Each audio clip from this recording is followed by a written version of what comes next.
Hello friends, I am Aditi and welcome back to my channel Aditi GS Center, and let's begin with our lesson, that is India during the Maurya period. This chapter is of 6th standard and its subject is the history.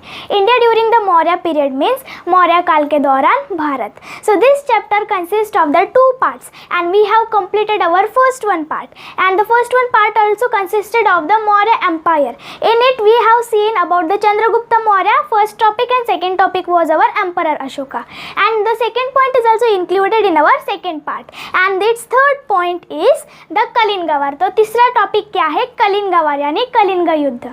Ashoka was deeply moved by the bloodshed of Kalinga War. He decided that never to wage a war again. So therefore he came to believe that the truth, non-violence, compassion and forgiveness were the important values, and he wanted to spread these teachings among the common peoples, and therefore he had the pillar edicts and stone inscriptions engraved throughout his kingdom.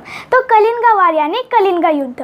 तो जो सम्राट अशोका थे ये बहुत ही ज़्यादा प्रभावित हुए थे जो रक्तपात हुआ था कलिंगा युद्ध में, और उन्होंने क्या निर्णय लिया था कि फिर कभी युद्ध नहीं छेड़ने का, और उनको समझ में आ गया था कि जो सच्चाई, दया, अहिंसा और जो माफ़ी है ये बहुत महत्वपूर्ण मूल्य है, और उनको ये जो सिखावट है ये सामान्य लोगों में फैलानी थी, और इसी कारण उनके पास स्तंभ थे और मतलब पत्थर की शिलालेख थी जो कि उत्कीर्ण की गई थी उनके राज्य द्वारा. And this inscriptions, this writings were in the Brahman script. In this inscription he is referred to as Devanam Piyadasi means beloved of gods and he who looks on with affection. तो दूसरा जो मतलब ये जो इंस्क्रिप्शन, ये जो लेखन थी ये किस में थी? ब्राह्मणी लिपि में थी, और इस शिलालेख में उनको क्या संदर्भित किया है, किस नाम से संदर्भित किया है? देवानम पियादसी, मतलब देवताओं के प्रिय और वे जो स्नेह से देखते हैं. And another inscription states that after the 8 years he ascended the throne and he made the conquest of the Kalinga and had a change of heart on seeing the devastation it caused. तो दूसरा जो शिलालेख है वो क्या कहता है कि 8 वर्ष बाद उन्होंने सिंहासन जीत लिया था कलिंगा पर, उन्होंने विजय प्राप्त की थी, और जो तहस नहस जो तबाही हुई थी कलिंगा में इसे देखकर उन्होंने अपना हृदय परिवर्तन किया था. And our third one topic that is it is also means remaining an inscription of emperor Ashoka at Delhi Topra shows that he had put the strict restrictions on hunting of the bats, monkeys and rhinoceros and on setting the fire on the forest. तो दूसरा जो शिलालेख है सम्राट अशोका का दिल्ली तोपड़ा पर, वो क्या कहता है कि उन्होंने कड़ी से कड़ी विरोध लगाया था क्या शिकार करने से, चमगादड़ का, गेंडे का या बंदरों का शिकार करने से, इस पर उन्होंने कड़ी से कड़ी विरोध लगाई थी, या तो जंगलों में आग लगाने से, इस पर भी उन्होंने कड़ी से कड़ी जो मतलब विरोध है उसे लगा दिया था. Then our third one topic, that is the Kalinga War. It is get completed, and now we will see our fourth one topic, that is Emperor Ashoka's work for spreading of religion. So our fourth one topic name is Emperor Ashoka's work for the spread of religion, यानी सम्राट अशोका का कार्य जो धर्म है उसका प्रसार करने के लिए. Ashoka had embraced Buddhism.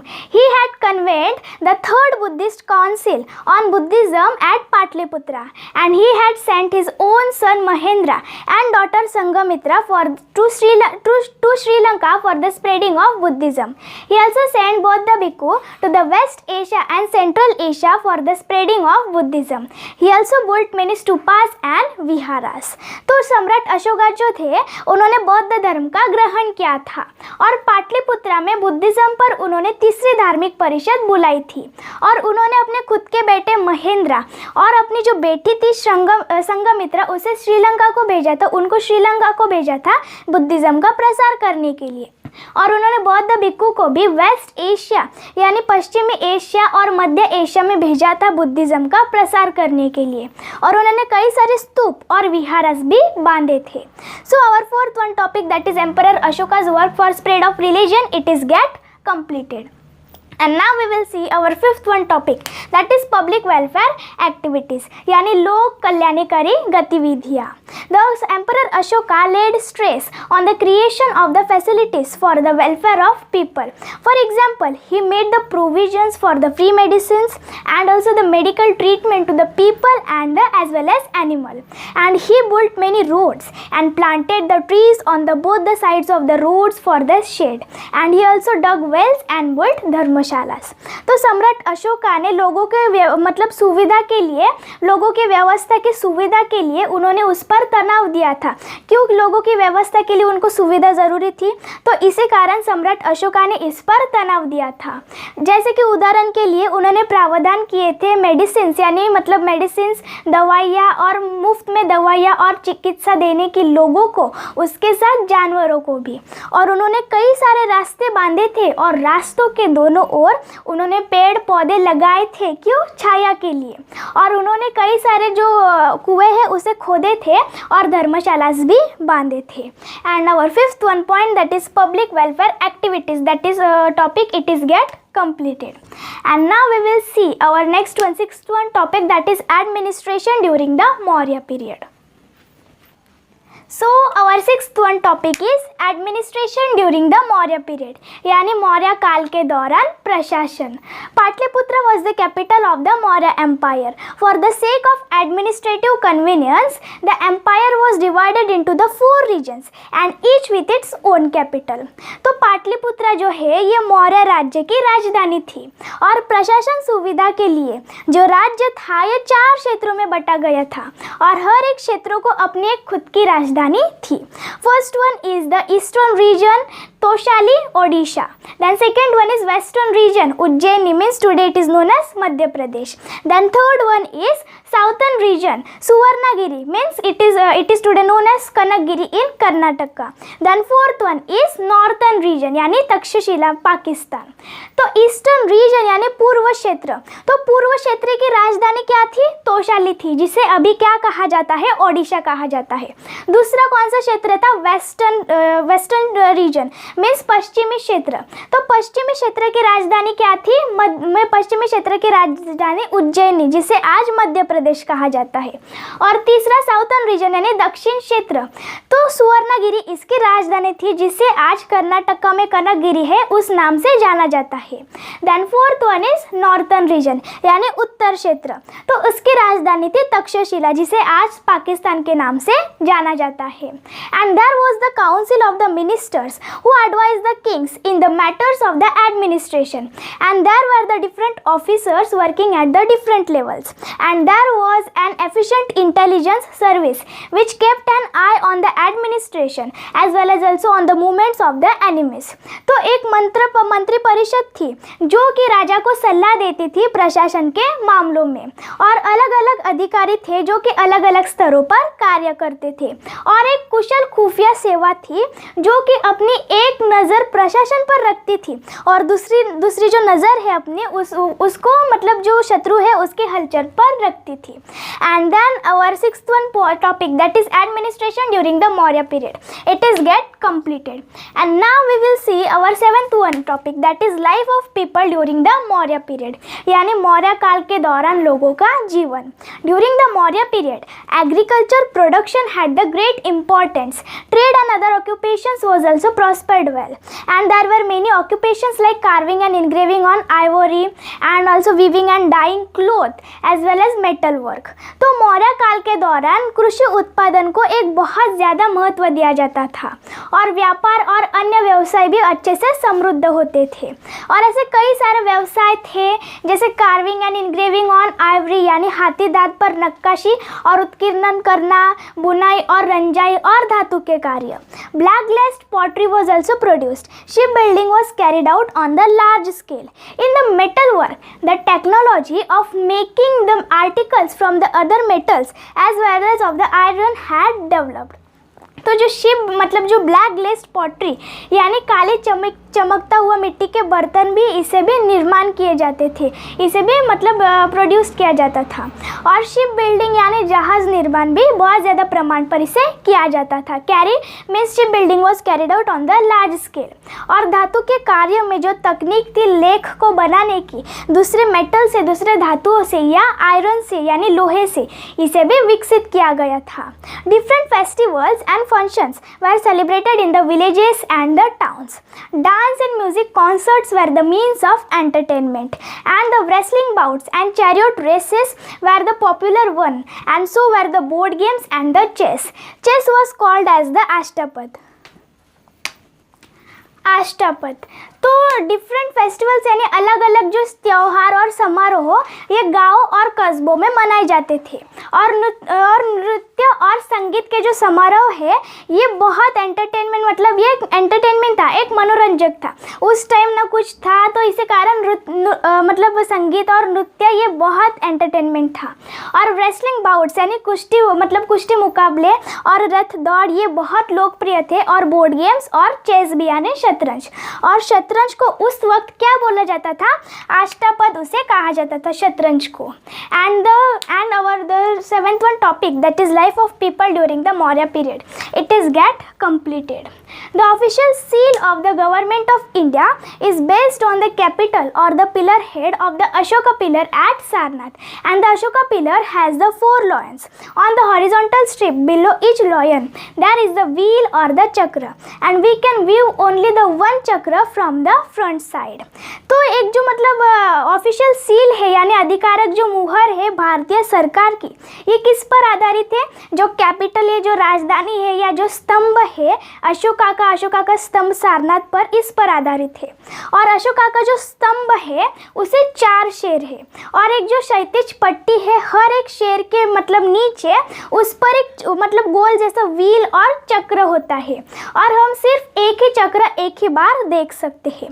And there is the horse on the one side of the chakra and the bull on the other side of the chakra. तो चक्र के एक ओर क्या है? हॉर्स यानी घोड़ा है, और चक्र के दूसरा और क्या है? बुल यानी बैल है। And similarly on the side which is not in view of the chakra, on the one side of the chakra it has the elephant, and on the other side of the chakra there is a lion of the chakra। मतलब जो side जो मतलब भाग जो है pillar का जो स्तंभ है जिसे हम देख नहीं सकते, तो उस ओर क्या है? चक्र के एक ओर शेर है और एक ओर हाथी है वो चक्र के। And then now we will move to our 8th topic, that is art and literature. So our 8th topic is art and literature यानी कला और साहित्य। During the period of Emperor Ashoka, the art of rock cut sculpture was promoted, and the pillars erected by Ashoka are excellent specimens of the Indian sculpture। तो जो अशोका सम्राट अशोका के काल के दौरान जो कला थी रॉक कट मूर्ति कला की, इसे बढ़ावा दिया जाता था। और जो स्तंभ खड़े किए गए थे राजा अशोका से, उसे एक उत्कृष्ट मूर्ति थी एक भारतीय मूर्ति कला की। And there are the excellent carvings of the animals like the lion, elephant and the bull on the pillars, and the wheel or the chakra on the Ashoka pillar at Sarnath has the place of honor on the Indian national flag। तो एक excellent मतलब एक उत्कृष्ट carvings थी, नक्काशी थी animals की, जानवरों की, जैसे कि लॉयन यानी शेर, हाथी या बैल जैसे इस स्तंभ पर।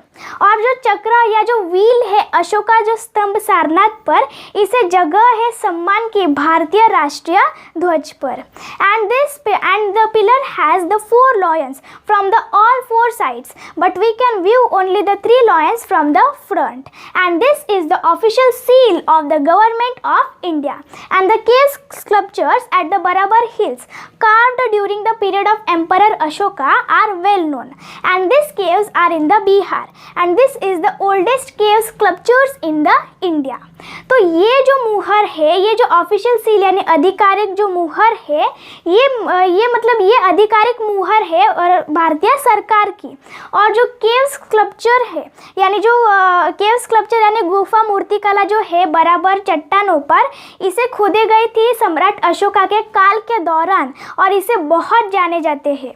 और ये जो केव्स है, ये जो गुफाएं है, ये बिहार में है और ये सबसे पुरानी गुफाएं मूर्तिकला है भारत में। After the death of emperor Ashoka, the Maurya empire started decline. Many new states and empires emerged in the India and the Maurya Empire was the largest empire in the ancient India। तो मतलब सम्राट अशोका के मरने के बाद जो मौर्य राज्य है ये पतन पर आने लगा, डेक्लाइन होने लगा और मौर्यस के बाद कई सारे नए राज्य भारत में उभर गए थे और ये जो मौर्य राज्य है ये सबसे बड़ा राज्य था प्राचीन भारत का। And so our second one part is also gets completed. In it we have seen the second part. So second part, in the first part we have completed second part's 2 topics and then we have continued with our third topic in the second part, that is the Kalinga War. In it we have seen that the Ashoka was deeply moved by the bloodshed of Kalinga War.